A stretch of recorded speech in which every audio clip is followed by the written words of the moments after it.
Hi കൂട്ടുകാരെ, ഞാൻ മുഹമ്മദ് സിനാൻ. ഇന്ന് ഞാൻ വന്നിരിക്കുന്നത് പ്രകൃതിയുമായി ബന്ധപ്പെട്ട കുറച്ച് കടങ്കഥകളുമായിട്ടാണ്. എന്നാൽ നമുക്ക് വീഡിയോയിലേക്ക് കടക്കാം. ഒരേടിന്റെ ഒരു പുറം വെളുത്തതും മറുപുറം കറുത്തതും. ഉത്തരം രാവും പകലും. വെളിച്ചത്തിൽ കൂടെ നിന്നവൻ ഇരുട്ടായപ്പോൾ എവിടെ പോയി? ഉത്തരം നിഴൽ. വില്ലാണ്, ഞാനില്ല. വില്ലാണ്, 7 നിറങ്ങളുള്ള വില്ല്. ഉത്തരം മഴവില്ല്. പിടിച്ചാൽ പിടികിട്ടില്ല, വെട്ടിയാൽ വെട്ടേൽക്കില്ല. എന്താണത്? ഉത്തരം വെള്ളം. എന്റെ മോൻ എന്തു ധൃതി, കാലത്തു നട്ടു വൈകിട്ട് കൊയ്തു.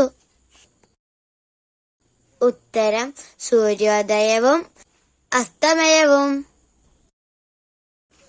എങ്ങും തിങ്ങി നടക്കും, ആർക്കും പിടികൊടുക്കില്ല. ആരാണ് ഞാൻ? ഉത്തരം കാറ്റ്. വേരില്ല, തടിയില്ല, കൊമ്പില്ല, ഇലയില്ല, പൂമരം. ഉത്തരം നക്ഷത്രങ്ങളുള്ള ആകാശം. എല്ലാ മരത്തിലും അണ്ണാൻ കയറും, എന്നാൽ ഈ മരത്തിൽ അണ്ണാൻ കയറില്ല. എന്താണത്? ഉത്തരം പുക. തൂക്കാത്ത മുറ്റവും വറ്റാത്ത കിണറും. ഉത്തരം കടലും കടൽ തീരവും. തടഞ്ഞു നിർത്താം, വീശി അകറ്റാം, പക്ഷെ പിടിച്ചു കെട്ടാൻ നോക്കില്ല. ഉത്തരം പുക. ഞാൻ ഓടിയാൽ കൂടെ ഓടും, ഞാൻ നിന്നാൽ ഒപ്പം നിൽക്കും. ഉത്തരം നിഴൽ. പകലെല്ലാം ചിരിച്ചു നടക്കും, രാത്രിയായാൽ കടലിൽ മുങ്ങും. ആരാണ് ഞാൻ?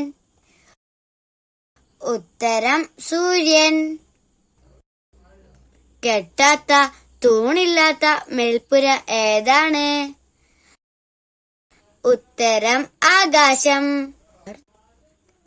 പാടുന്നുണ്ട്, പറക്കുന്നുണ്ട്, തട്ടുന്നുണ്ട്, തലോടുന്നുണ്ട്, കാണാൻ പറ്റുന്നില്ല. ഉത്തരം കാറ്റ്. കിഴക്കുന്നൊരു കനകറാണി, പുറത്ത് കുടം ചൂടി. ഉത്തരം സൂര്യോദയം. കാലില്ല, ജീവനില്ല, ഞാനില്ലെങ്കിൽ നിങ്ങളില്ല. ഉത്തരം വായു. കാണാത്തവൻ വീശുമ്പോൾ എല്ലാവർക്കും ആശ്വാസം. ഉത്തരം കാറ്റ്. കാണാത്തവൻ ശ്വാസം വിടുമ്പോൾ വെളിച്ചപ്പാട് തുള്ളുന്നു. ഉത്തരം കാറ്റത്ത് ഇലകളാടുന്നു. വെള്ളമില്ലാത്ത ആഴിയിൽ ആളില്ലാത്ത വള്ളം. ഉത്തരം ആകാശത്തു ചന്ദ്രൻ. മേലെ വീട്ടിലെ മുത്തശ്ശി അമ്മയുടെ പൊട്ടിച്ചിരിയും പേടിപ്പിക്കും. ഉത്തരം ഇടിവെട്ട്. ചുണ്ടില്ലെങ്കിലും ചിരിക്കും, കരയും, അട്ടഹസിക്കും. ഉത്തരം മേഘം. കാലില്ലാത്തവൻ, കൈയില്ലാത്തവൻ, ഞാൻ പറന്ന് പറന്ന് നാടാകെയോടി. ഉത്തരം മേഘം. എന്റെ വീഡിയോ നിങ്ങൾക്ക് ഇഷ്ടമാവുകയാണെങ്കിൽ ലൈക്ക് ചെയ്യാനും സബ്സ്ക്രൈബ് ചെയ്യാനും ഷെയർ ചെയ്യാനും മറക്കല്ലേ. എന്നാൽ അടുത്തൊരു വീഡിയോയുമായി നമുക്ക് വീണ്ടും കാണാം. അതുവരേക്കും ബൈ.